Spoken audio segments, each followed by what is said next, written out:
Friends, ನಾನು ಇವಾಗ ಸಿಹಿ ಅವಲಕ್ಕಿ ಮಾಡ್ತಿದ್ದೀನಿ.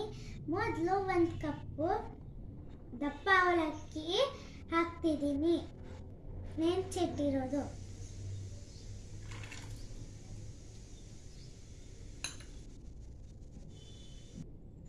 ಅರ್ಧ ಕಪ್ ಬೆಲ್ಲ ಹಾಕ್ತಿದ್ದೀನಿ.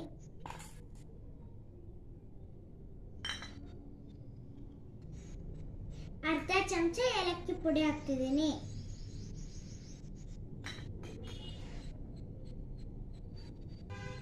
ಕಟ್ ಮಾಡಿ ಇಟ್ಕೊಂಡಿರೋ ಬಾಳೆಹಣ್ಣು ಹಾಕ್ತಿದ್ದೀನಿ.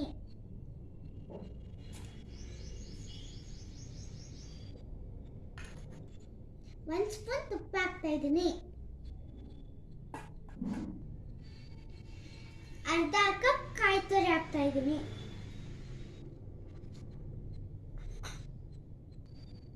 ಈಗ ಮಿಕ್ಸ್ ಮಾಡ್ತಾ ಇದ್ದೀನಿ.